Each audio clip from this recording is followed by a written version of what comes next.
Dewan Hakim yang terhormat, sebelumnya perkenankan saya meralat ucapan jaksa. Ini bukan sebuah pembelaan karena saya tidak merasa akan melakukan pembelaan terhadap diri saya sendiri. Karena ini bukan sebuah pembenaran. Apa yang akan saya katakan adalah hitam putih diri saya, merah biru abu-abu saya, belang loreng cahaya gelap diri saya. Saya Sumarah, seorang perempuan TKW, pembunuh dan juga pesakitan. Benar atau salah yang akan saya katakan menurut apa dan siapa saya tidak peduli. Ini kali terakhir saya biarkan mulut saya bicara. Untuk itu Dewan Hakim yang terhormat, tolong izinkan saya bicara. Jangan ditanya dan jangan dipotong.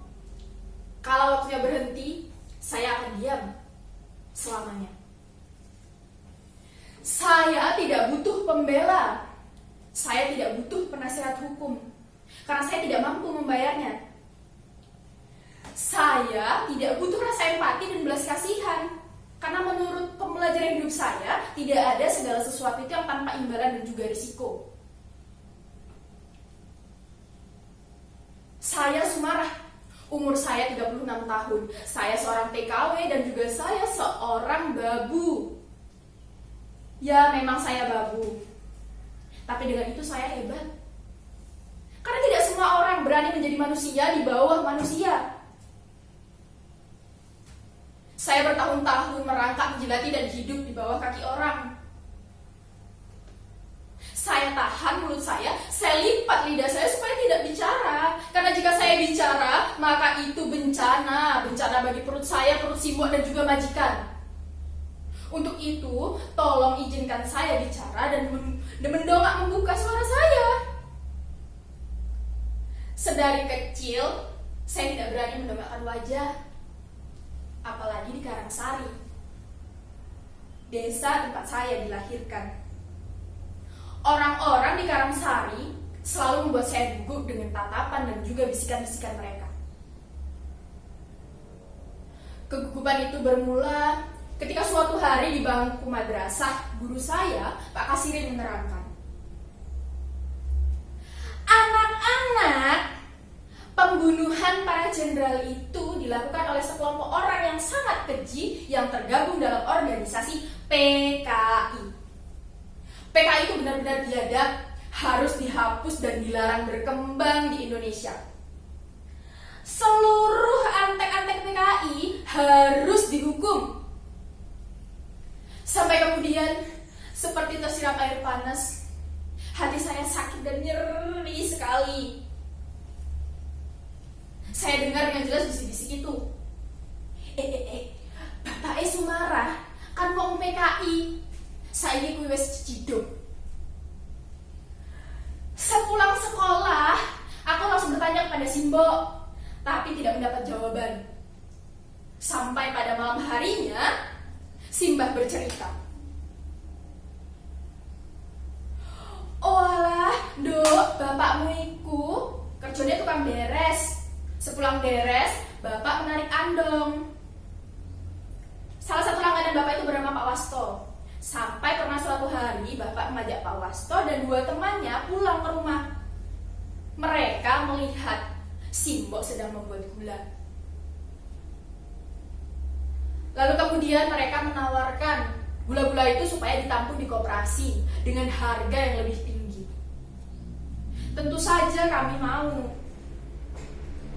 Lalu kemudian kami tetaplah menyetorkan gula kepada Den Projo, lurah di desa kami. Meskipun tidak sebanyak yang sebelumnya. Sampai tidak lama kemudian, Den Projo bertanya kepada Simbah, Mbah, lah kae mantune sampean iku nyetor gula ning koperasi PKI toh?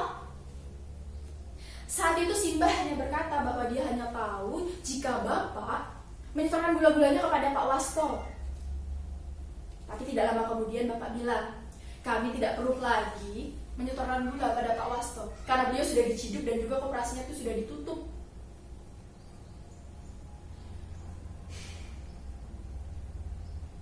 Ya, kami tidak Tidak ada firasat buruk sama sekali saat itu. Sampai 2 malam setelahnya, Den Projo datang dengan 2 tentara dan membawa bapak pergi.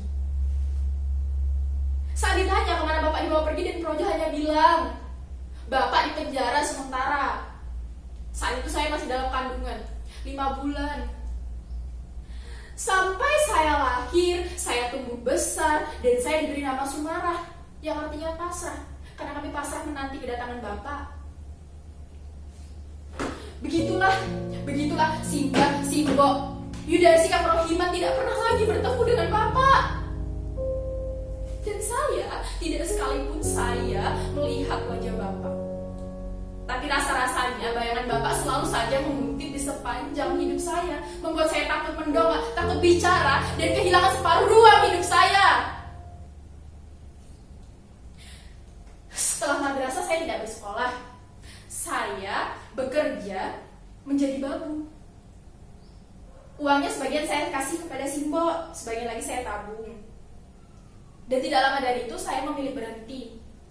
Dan saya memutuskan untuk bersekolah kembali. Karena saya yakin saya dengan bersekolah, dengan pendidikan itu bisa menjadi lebih baik. Ya, sampai akhirnya 3 ijazah saya dapatkan. NEM saya lebih tinggi daripada teman-teman saya. Dan itu membuat saya bangga. Sampai kemudian kebanggaan itu semuanya runtuh. Runtuh saat saya terdepak dari pintu ke pintu saat saya mencari pekerjaan. Semuanya terjegal dengan nama bapak yang selalu membayangi saya. Saya pernah datang ke kantor kelurahan meminta surat bersih nama. Tapi apa yang Pak Lurah katakan? Oh alando, bapak ora iso ngekei surat sing dibutuhke. Gundulku taruhannya. Hola bapak, di mana engkau saat ini pak? Aku ingin kau ada di sini dan membungkam mulut-mulut mereka. Rasa-rasanya aku lebih percaya apa kata Simbo bahwa bapak itu lugu. Bapak itu baik, tapi terlalu bodoh.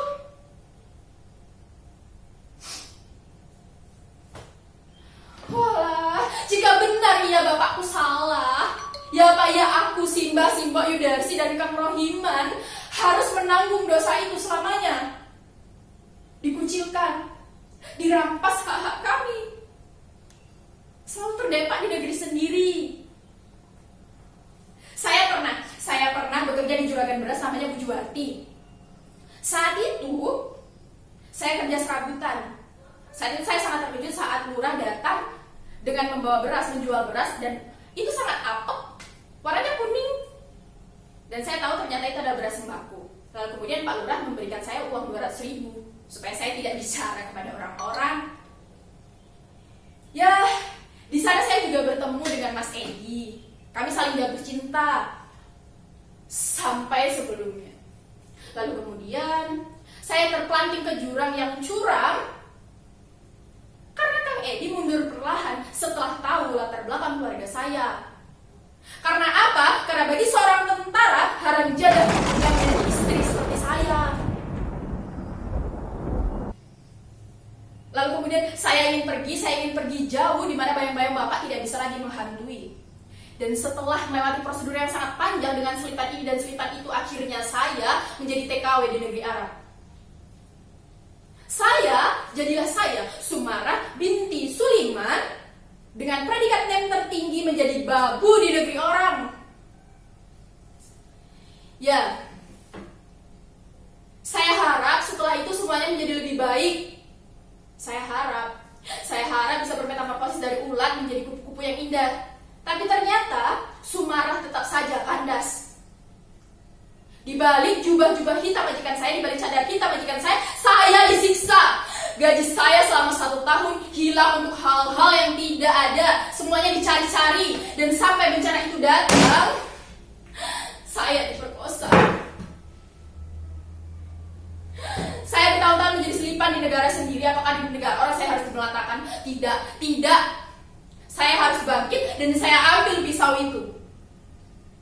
Majikan itu saya bunuh. Semuanya. Saya sadar saya akan menjadi hitam yang sesungguhnya. Saya sadar. Bertahun-tahun saya tidak salah tapi disalahkan. Sekarang saya dengan berani melakukan kesalahan yang sesungguhnya. Ya, tentu. Saya sadar saya akan divonis mati. Saya tidak butuh pembela, saya tidak butuh penasihat hukum. Bahkan saya ragu apakah hukum di negeri saya bisa membela saya. Ya, demi perut semuanya bisa diputarbalikan. Kekuasaan itu begitu indah. Saya tahu itu karena saya orang Indonesia.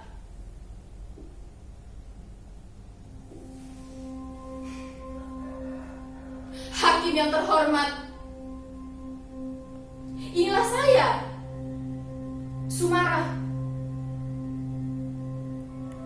Bagi saya, perjuangan, harapan, penderitaan, semuanya butuh pengorbanan, semuanya butuh keberanian.